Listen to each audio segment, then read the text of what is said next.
Mi suegra cambió mis pastillas anticonceptivas por vitaminas para forzarme a darle un nieto, así que la llevé a juicio y ahora el juez la obliga a pagar la manutención.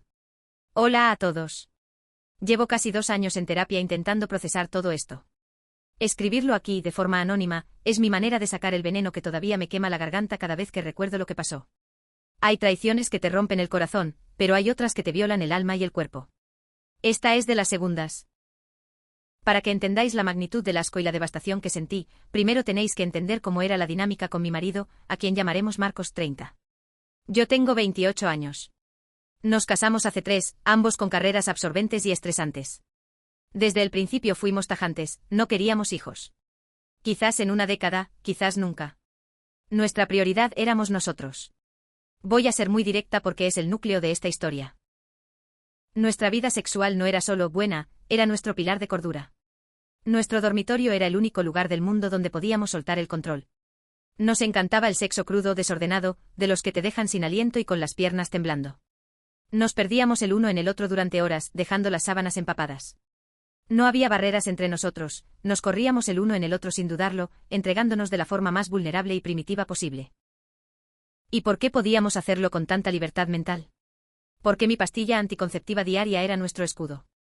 Ese pequeño blister en mi mesita de noche representaba nuestra confianza absoluta.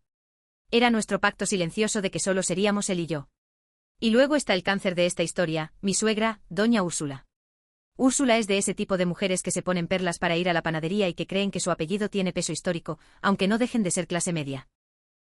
Su única frustración en la vida era que Marcos, su niño de oro, se hubiera casado con una mujer centrada en su carrera en lugar de una incubadora sumisa. Al principio soltaba los típicos comentarios pasivo-agresivos, a ver para cuando me hacéis abuela. Pero con el tiempo se volvió una campaña de acoso. En mi cumpleaños me regaló patucos de broma. En las cenas familiares brindaba por los futuros herederos que continuarán mi sagrado linaje. Marcos siempre me defendía. Le gritaba, le ponía límites y la echaba de casa si se pasaba de la raya. Pero cometimos un error fatal hace 2 años, le dimos una copia de nuestras llaves para que regara las plantas durante unas vacaciones. Cuando volvimos, se negó a devolverla alegando que, como madre, necesitaba acceso en caso de una emergencia médica o una fuga de gas. Para evitar una guerra mundial, Marcos cedió. Nunca, ni en mis peores pesadillas, imaginé que el verdadero monstruo entraría usando esa llave a plena luz del día. Todo empezó a torcerse hace unos 4 meses. Físicamente, yo ya no era yo. Empecé a tener un agotamiento que me aplastaba contra la cama. Tenía manchados marrones a mitad del mes, el vientre hinchado, calambres sordos y mis pechos estaban tan sensibles que el roce del sujetador me hacía llorar. Me autoconvencí de que era estrés laboral. Mi cerebro se negaba a procesar otra opción. El martes que mi mundo se hundió me levanté arrastrando los pies.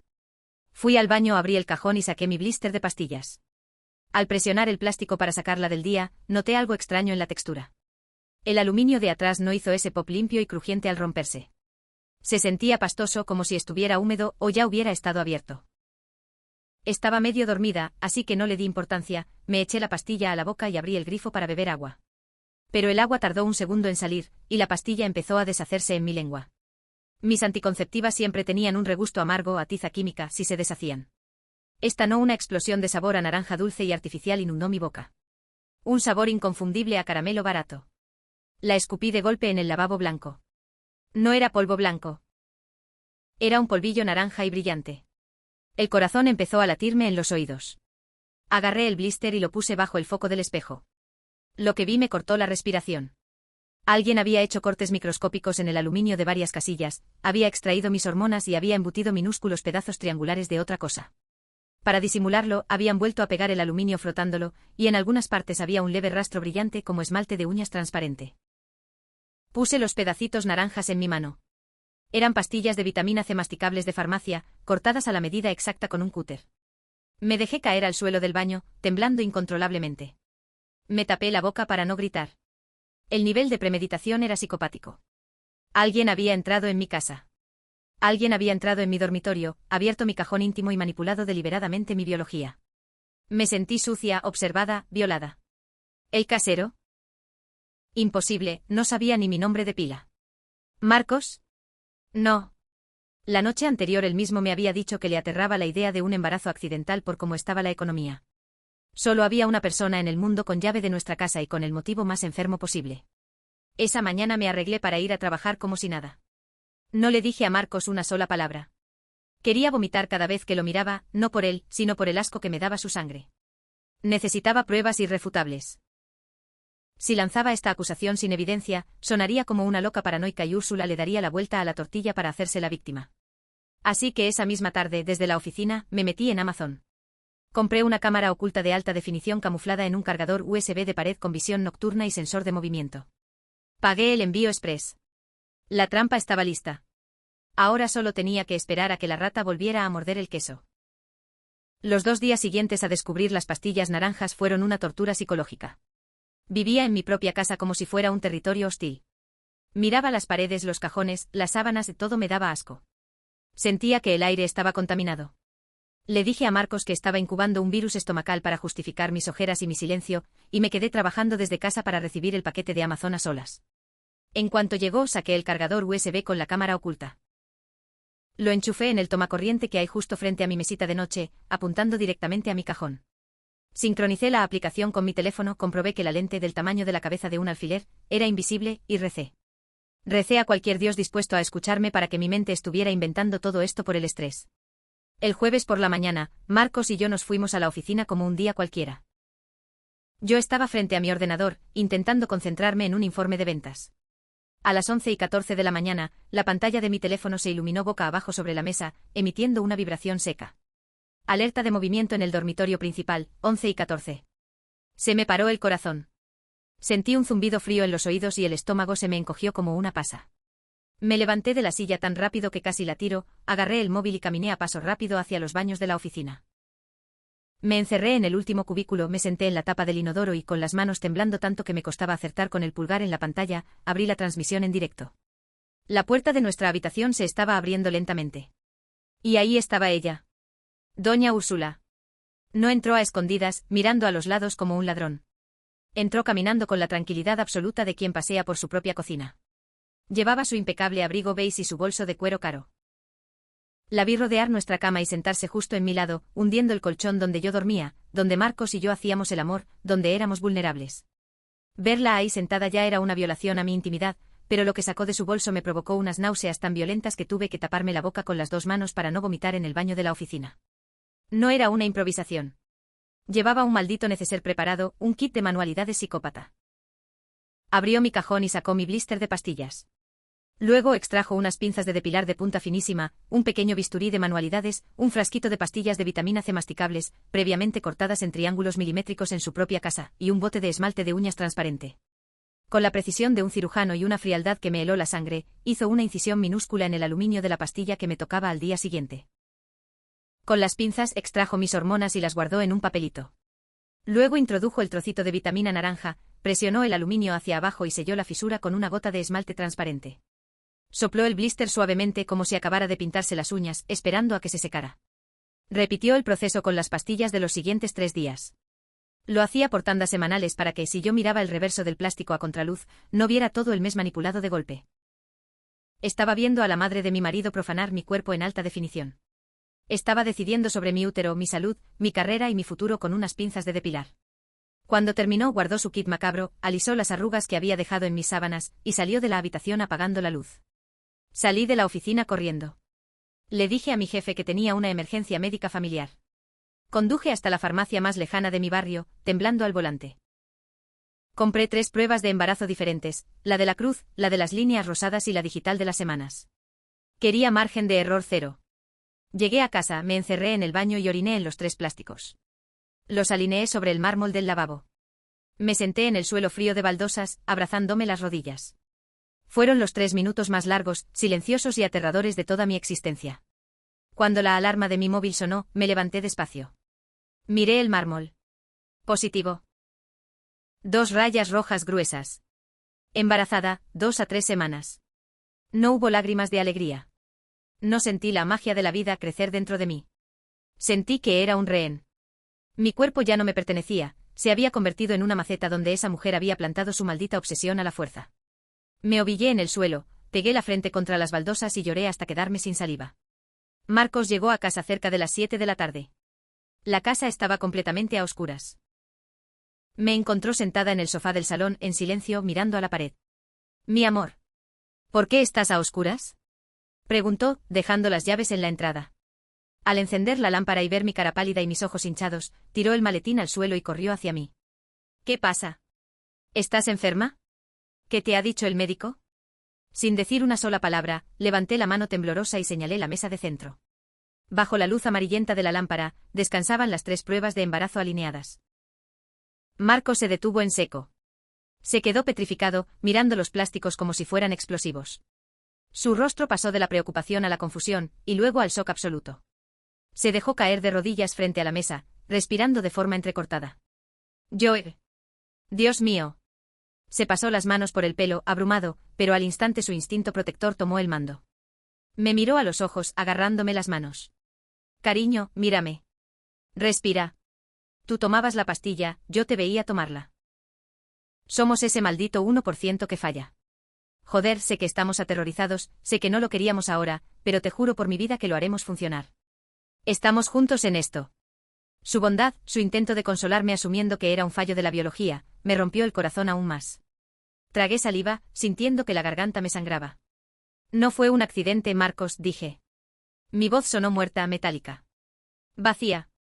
Y no falló la ciencia. Agarré mi iPad, estaba a mi lado en el sofá. Había descargado el vídeo, lo había editado para que empezara justo cuando la puerta se abría, y lo puse en pantalla completa. Dale al play. Le entregué el iPad. Marcos frunció el ceño confundido y tocó la pantalla. Me quedé mirándolo a él, no a la pantalla. Vi cómo sus ojos reconocían su propio dormitorio. Vi el instante exacto en el que reconoció el abrigo beige y el peinado de peluquería de su madre. Vi cómo contenía la respiración cuando ella sacó el blister.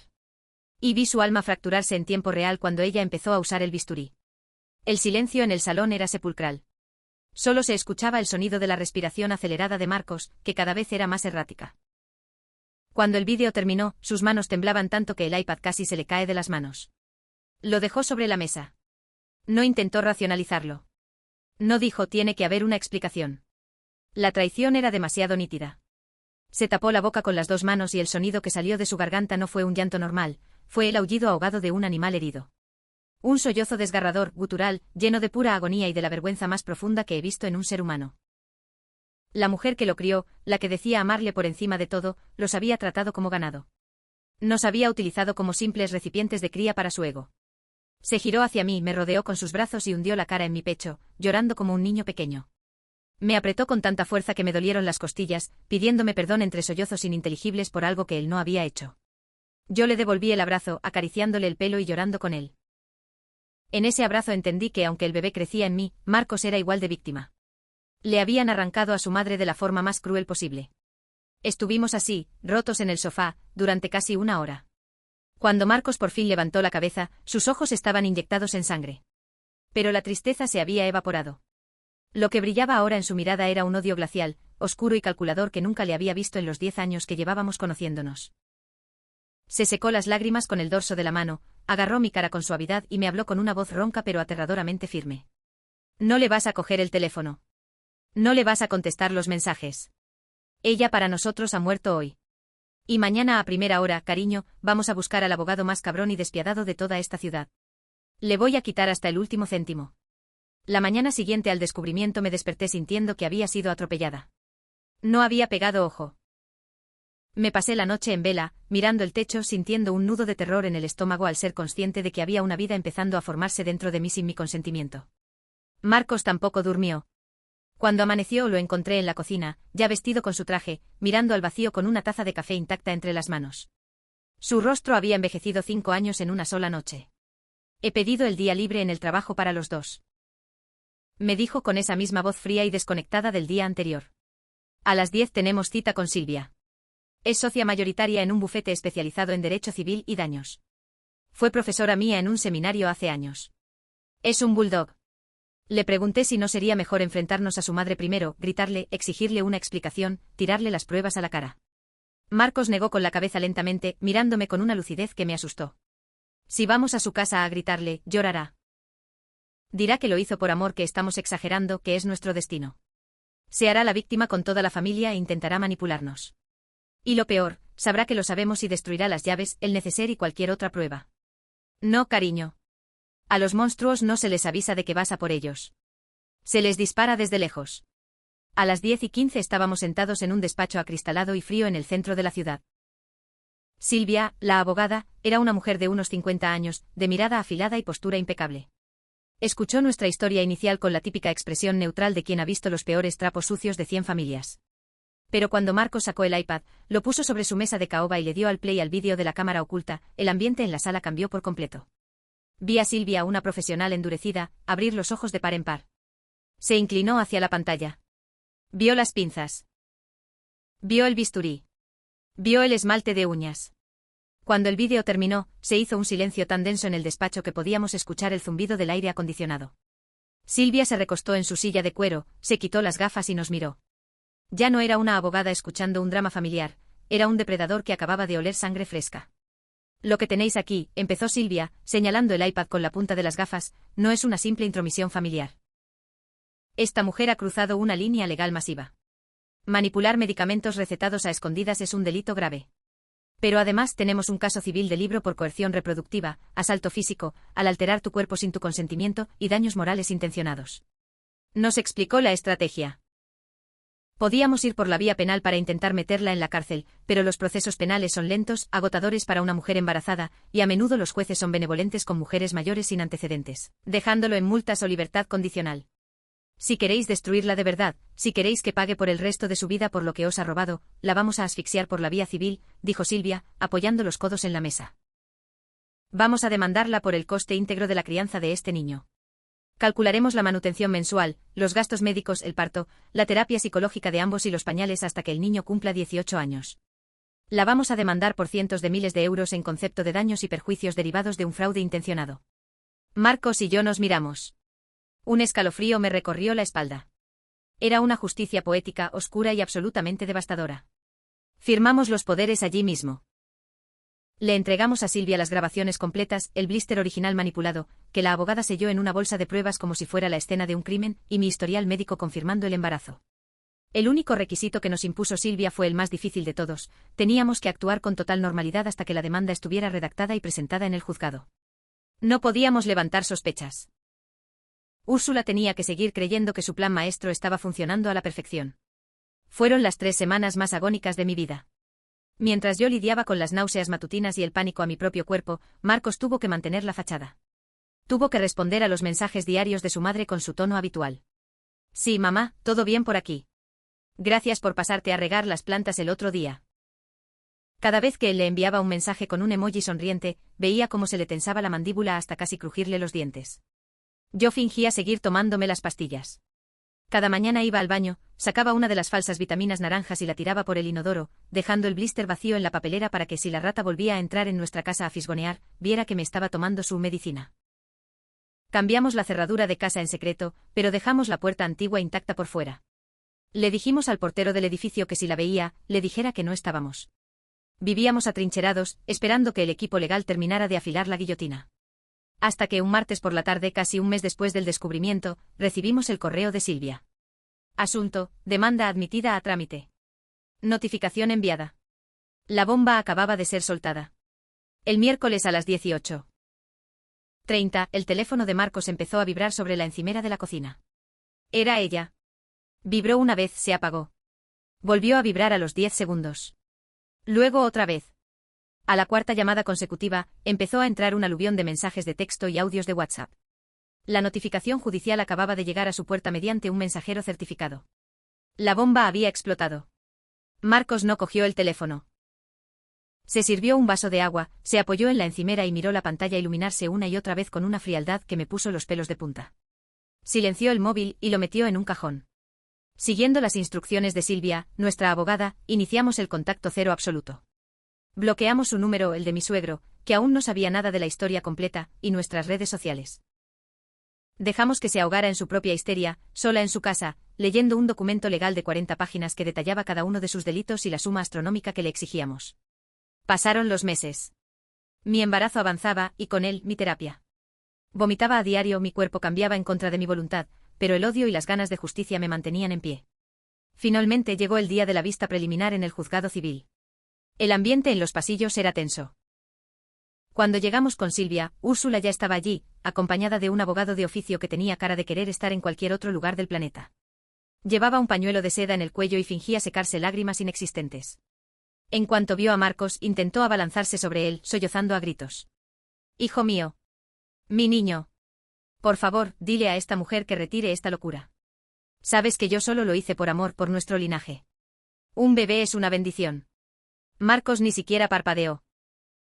Un guardia de seguridad se interpuso, y mi marido la miró como si fuera una mancha de humedad en la pared. Entramos a la sala. El juez, un hombre de unos 60 años con cara de haber perdido la paciencia hace décadas, leyó los cargos de la demanda civil, daños morales severos, asalto por alteración de medicación y coerción reproductiva, pidiendo una compensación económica equivalente a la manutención y gastos del menor hasta la mayoría de edad. El abogado de Úrsula intentó desestimar el caso. Argumentó que era un conflicto familiar sacado de quicio, que mi suegra solo había sustituido unas pastillas por vitaminas inofensivas en un acto equivocado pero bien intencionado de fe, y que al fin y al cabo, un embarazo dentro del matrimonio no podía considerarse un daño legalmente punible, sino una consecuencia natural. Úrsula asentía vigorosamente, poniendo cara de abuelita mártir. El juez miró a nuestra abogada. Silvia se levantó lentamente, se alisó la chaqueta y conectó un pendrive al ordenador del juzgado, que proyectaba a una pantalla de televisión en la pared. Señoría, la defensa habla de un acto de fe inofensivo. Nos gustaría presentar la prueba A, la grabación de seguridad del domicilio de mis clientes. Le dio al play. La sala entera se quedó en silencio. Durante 3 minutos el único sonido fue el traqueteo del aire acondicionado mientras todos mirábamos a esa señora, ahora encogida en su silla, operando mis pastillas con la precisión de una psicópata. La vi sacar el bisturí. La vi poner el esmalte de uñas. Miré al juez. Su expresión de aburrimiento burocrático se había transformado en puro asco. Se quitó las gafas y miró a Úrsula, que en ese momento estaba más pálida que un folio. Señora. Empezó el juez con una voz tan grave que retumbó en la madera de la sala. He visto disputas familiares de todo tipo. He visto peleas por herencias y divorcios sucios. Pero esto es una de las invasiones a la intimidad y a la autonomía corporal más depravadas y calculadas que he visto en mi carrera. Úrsula intentó balbucear. Señoría, yo solo quería ser abuela, de ellos no me daban nietos, y yo tengo derecho a... Usted no tiene derecho a absolutamente nada sobre el útero de su nuera. Rugió el juez, dando un golpe en la mesa que nos hizo saltar a todos. Usted entró ilegalmente en un domicilio, manipuló medicación pautada, cometió fraude y forzó una carga física, emocional y económica sobre 2 adultos no consentidores. Esto no es un milagro, es un sabotaje biológico. El abogado de Úrsula agachó la cabeza, derrotado. Sabía que no había defensa posible contra ese vídeo. El juez no dictó sentencia ese mismo día, pero admitió todas las pruebas, rechazó la desestimación y dejó claro que el fallo iba a ser devastador para las finanzas de mi suegra. Nos informó que calcularía la indemnización basándose en tablas de manutención infantil oficiales, multiplicadas por 18 años, más daños punitivos. Salimos de aquel juzgado sintiendo que podíamos volver a respirar. Marcos me agarró de la mano en el pasillo, me miró a los ojos y, por primera vez en meses, vi una pequeña sonrisa genuina en su rostro. La hemos hundido, susurró. Pero lo que no sabíamos ese día, lo que ni siquiera el mejor guionista de Hollywood podría haber previsto, es que la vida todavía le tenía reservado a Úrsula un castigo mucho, mucho peor. Uno que llevaba 30 años oculto en su propia sangre. Si te está gustando la historia, dale like y comenta. Tu apoyo nos ayuda muchísimo. Nuestra hija nació a mediados de octubre, tras un parto de 16 horas que me dejó exhausta y rota. Voy a ser brutalmente honesta porque la maternidad forzada no es un anuncio de pañales, los primeros días en el hospital fueron muy oscuros. Me aterraba sostenerla. Cada vez que la miraba, mi cerebro no veía un milagro, veía la violación a mi autonomía, veía las pinzas de depilar de Úrsula y el esmalte de uñas en mi blister. Me sentía culpable por no sentir esa conexión mágica e instantánea. Pero el amor de Marcos fue el puente que me salvó. La primera vez que lo vi acunándola en la silla reclinable del hospital, llorando en silencio mientras le acariciaba la cabecita, algo dentro de mí hizo clic.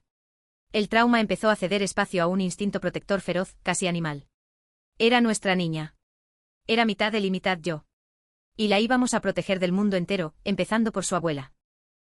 Mientras nosotros aprendíamos a cambiar pañales y a sobrevivir sin dormir, la guillotina legal finalmente cayó sobre el cuello de doña Úrsula.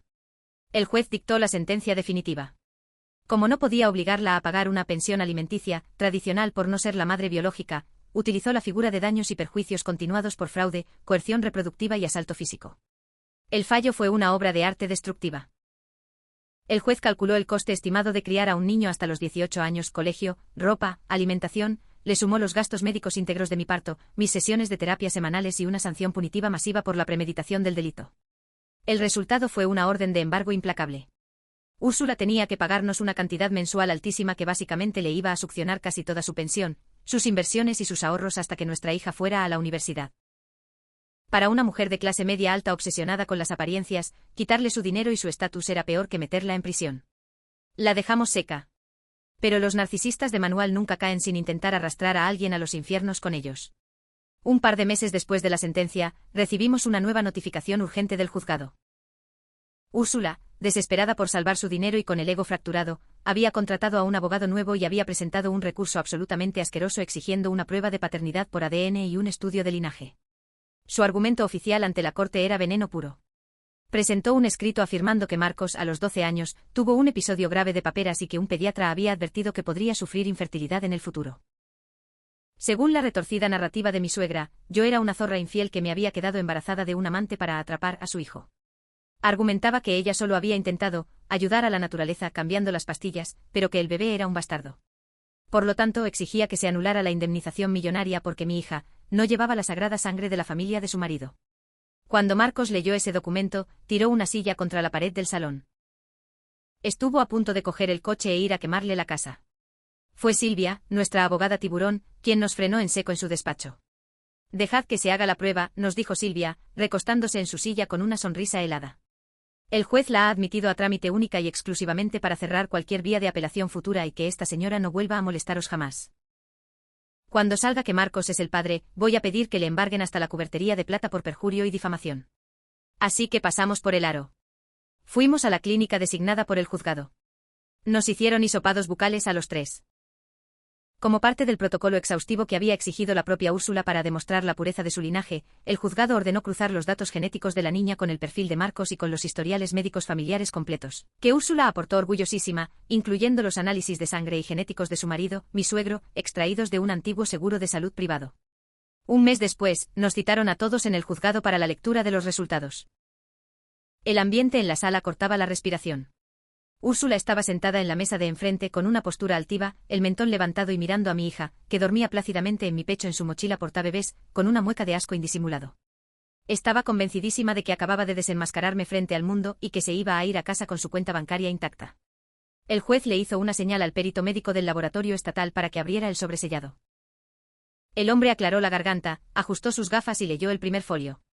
Tras el análisis exhaustivo de los marcadores genéticos, la probabilidad de paternidad del señor Marcos respecto a la menor es del 99,99%.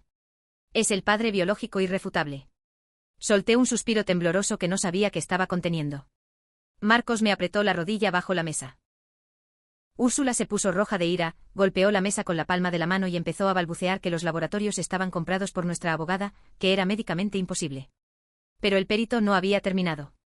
Levantó la vista del papel, miró al juez con una expresión de incomodidad absoluta, tragó saliva y luego miró directamente a Úrsula.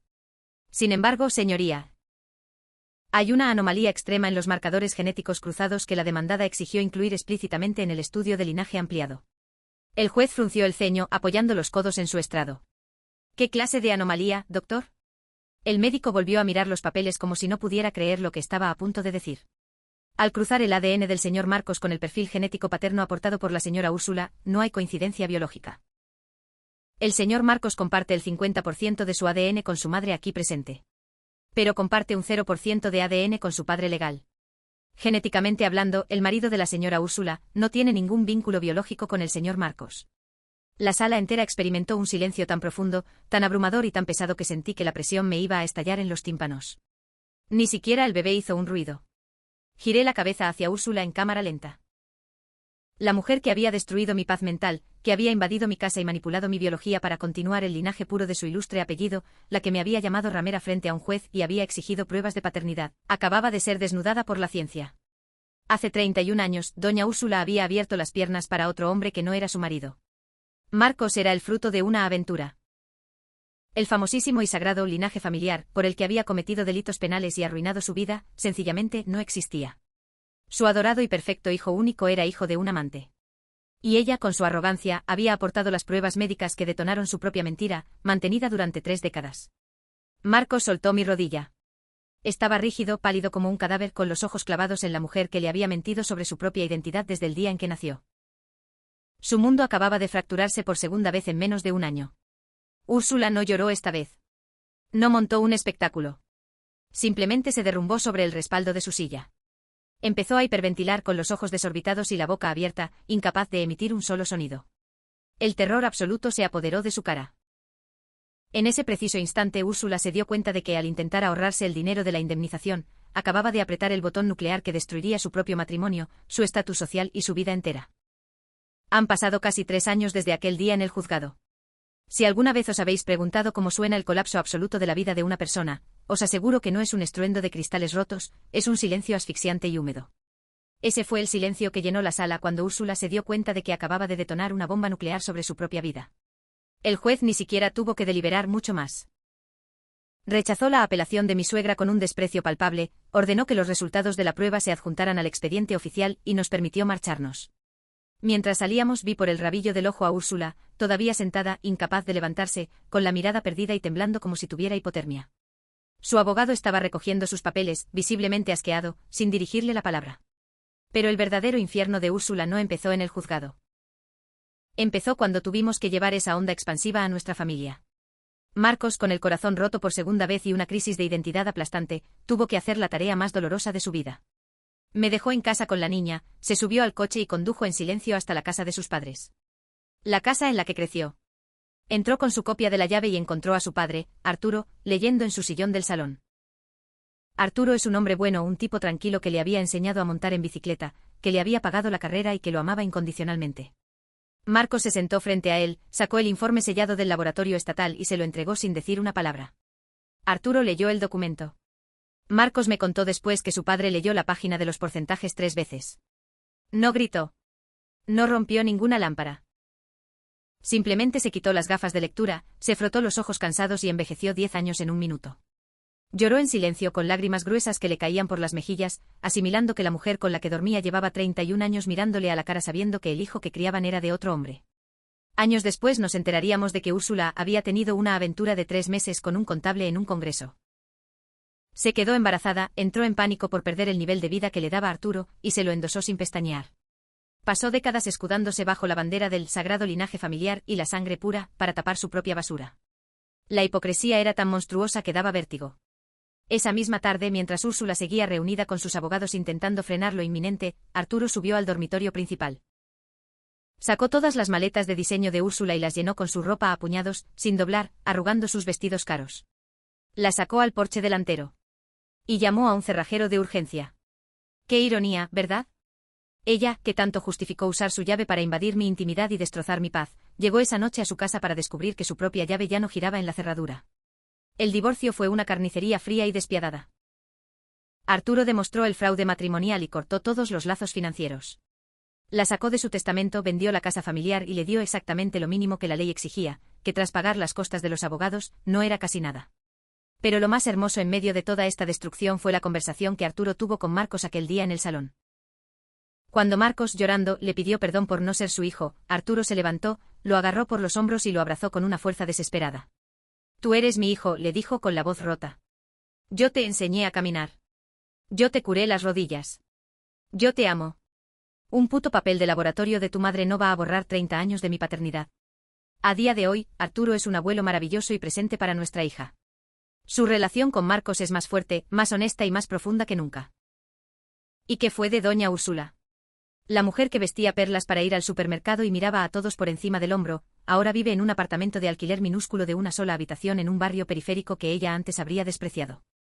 El divorcio la dejó en la calle y sus amigas del club de campo le dieron la espalda en cuanto el escándalo de su infidelidad y su locura criminal se filtró en sus círculos, porque las noticias vuelan, y más cuando hay sangre. Pero lo que realmente la mantiene anclada en el fondo del pozo es que la orden del juez de nuestro caso civil se mantuvo intacta. El hecho de que Marcos no sea biológicamente de su exmarido no anuló los delitos de fraude, coerción reproductiva y manipulación de medicamentos que Úrsula cometió contra mi cuerpo. Cada mes el día 1, de forma automática e ineludible, el juzgado le embarga un porcentaje masivo de su modesta pensión, y se lo transfiere a nuestra cuenta bancaria en concepto de indemnización por daños civiles. Y así seguirá siendo cada mes, cada año, hasta que mi hija cumpla los 18. Está condenada a financiar la vida de la nieta a la que intentó usar como trofeo, viviendo ella en la miseria más absoluta. No tiene contacto con Marcos. Su número está bloqueado en todas partes. No conoce a la niña ni en fotos. Para nosotros, Úrsula es solo un fantasma patético que nos ingresa dinero a principios de mes. Para terminar, necesito hablar de nosotros. Del peaje que pagamos. La gente cree que cuando ganas un juicio todo vuelve a la normalidad, pero la realidad es mucho más oscura. Marcos y yo tuvimos que invertir horas y horas en terapia especializada en traumas. Mi cuerpo se había convertido en la escena de un crimen. Durante el primer año después de dar a luz, yo tenía terror a la intimidad. No podía soportar que Marcos me tocara sin que mi mente volviera al baño, al blister de pastillas manipulado, a la sensación de estar atrapada.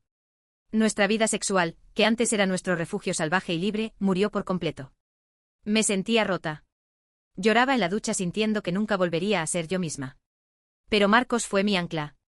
Tuvo una paciencia infinita. Nunca me presionó, nunca me hizo sentir defectuosa. Pasamos meses solo abrazándonos en la cama, llorando juntos, reconstruyendo la confianza desde los cimientos más básicos. Poco a poco, con muchísimo esfuerzo y amor, fuimos recuperando nuestro espacio. Volvimos a encontrar nuestro refugio el uno en el otro. Hoy puedo decir que hemos sanado, y aunque las cicatrices están ahí, estamos más unidos que nunca. Y sí, como detalle puramente práctico. Ahora tengo un DIU hormonal insertado por mi ginecóloga, y los preservativos los guardamos en una caja fuerte pequeña en nuestro armario. Nadie nunca más vuelve a jugar a ser Dios con mi cuerpo. Amo a mi hija con cada célula de mi ser. Es una niña brillante, ruidosa, con la sonrisa torcida de Marcos y mis ojos. Pero nunca jamás perdonaré cómo la forzaron a llegar a este mundo. Ella es la luz más pura de nuestra vida, pero nació de la oscuridad y la traición más absolutas. Ah, y casi lo olvido. Cada Navidad, porque reconozco que tengo un lado rencoroso y profundamente vengativo que me he ganado a pulso, le enviamos a Úrsula una tarjeta por correo certificado a su pequeño apartamento. No hay texto escrito a mano. Solo lleva una foto profesional de nuestra preciosa familia sonriendo, con Arturo incluido, por supuesto, y en el reverso de la foto, grapado con mucho cuidado, va el recibo bancario impreso de la última transferencia mensual de su embargo. Felices fiestas, suegrita. Y gracias por financiar el fondo para la universidad de la niña que jamás tocarás.